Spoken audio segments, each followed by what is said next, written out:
Just want to quickly go over what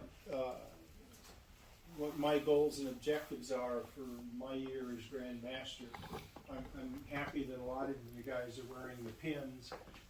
Ladies, if you're nearby, if you haven't seen one yet, you can take a look. But on there, among the motto that says fulfilling our obligations, you will see two dolphins. You will see a pencil and a ruler resting on a book, which takes two roles. The symbolic Bible that we recognize. It also represents a textbook. And that is to say that two of my primary objectives this year are to drum up more support for public education and for philanthropy.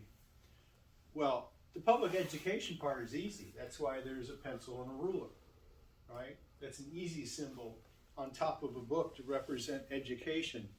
And it's important to me, having been a former school teacher, not here in California, but back in Chicago. And I got to tell you, when I was finishing my degree in education back in Chicago, the pipe dream of every education major was, wouldn't it be cool if we could get jobs in California? Because California was the place to be a school teacher. The school systems out here were ahead of everything else, bar none. And then Proposition, whatever number it was, came, and the whole system came crashing down. And it hasn't been the same since. Plus, fulfilling our obligations, the motto on that pin, this is one of the things it refers to. In the California Masonic Code, which you took an obligation to observe and support, it tells us that we support public education. That's part of our goals.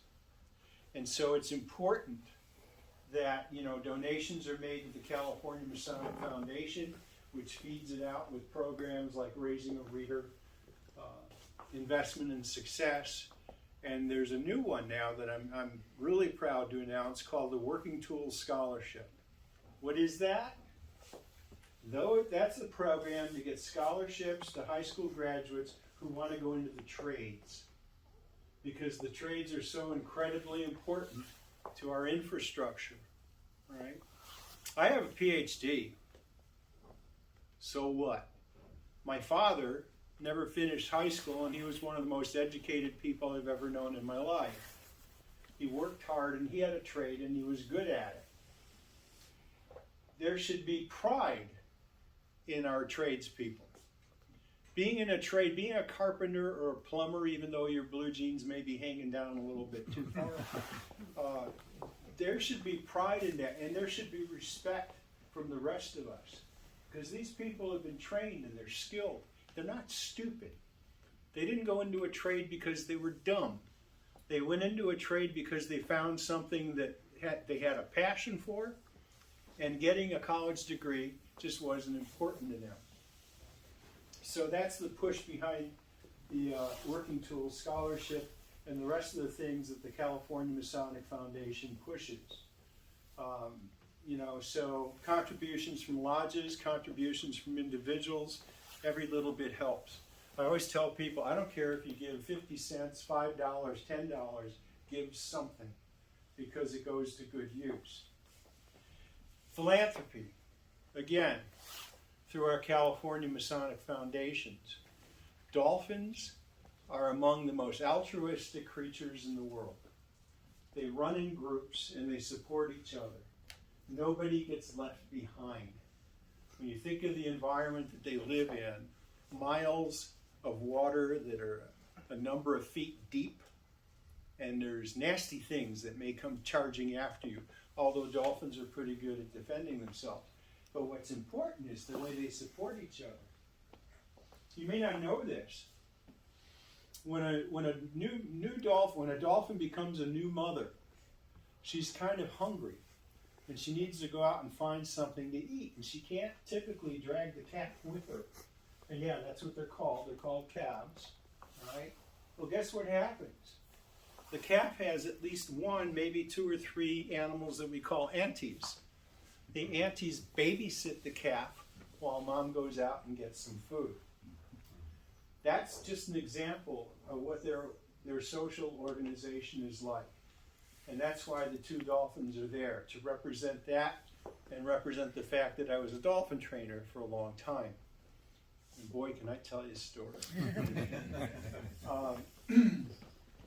Then finally, it's not necessarily represented on that logo, but it's in our DNA as Masons, right? That is our caring for each other through the pillars of our long-range plan that you've all heard about. I highlight the pillar of harmony and diversity.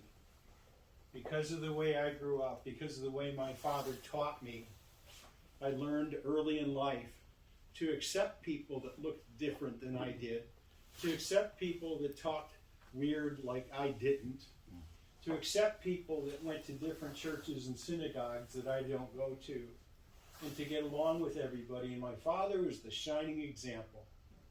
He had friends, a list that was as long as your arm. When I was in grammar school, he took me into the tunnels, the secret tunnels underneath Chinatown in Chicago, because he had two high school classmates that he was like this with. And he was one of the few white boys that got to go down into the tunnels. When he went to war, he spent his time literally on the tip of the spear in Europe, in the units that were among the first to go in Germany and fight dirty and do a bunch of other things. I learned more about World War II listening to my father talk in his sleep than any book I ever read. But he came back, and as a kid,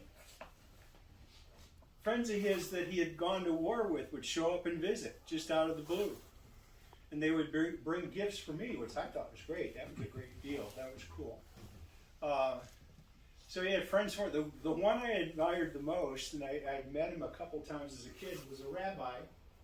And he would send his holiday greeting card, and I would stare at it because freehand, he wrote as if though he was going along the edge of a ruler. But he wasn't. He had learned to write that way in rabbinical school. And it was a perfect straight line. And I kept looking for pencil lines or pin drops or something and never did find them.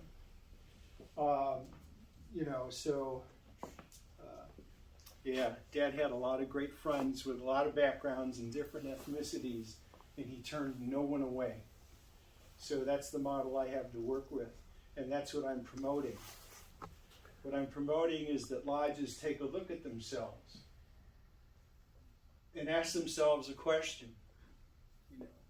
Does the makeup of your lodge, does the percentage of ethnicities or religions or whatever measure you want to take within your lodge match that's out in your community? Now, for an urban lodge like yours, this may be a difficult trick to pull off, but it's still worth taking a look. And if your lodge can't match up to the percentages of ethnicities, religions, whatever, within the community, then I suggest you have some work to do. Now, you can take a net and you can throw it out in the neighborhood here and drag guys in, but that's not the way to go about it. What I suggest is that you work at becoming a light, a lighthouse, a light that attracts good men to come to your door, a light that attracts good men because they've been told that they will be accepted, regardless of their economic status, regardless of their religion, regardless of the color of their skin. They need to know that they will be accepted. And so I challenge you with that. It may be difficult for a lodge like yours in an environment like this, but seriously, take a look and ask yourself that question. Do we look like the community that we're in? And are our doors open to the members of that community? And finally, I'm going to do something a number of you have seen me do already, but I think it's important because we're Masons. And we took obligations. We took 3 of them, right? So you look around the room, or better yet, if you've been to annual communication, let your mind go back there and look around the auditorium. Do you see a lot of Masons in there that you've never met before? Yes? No?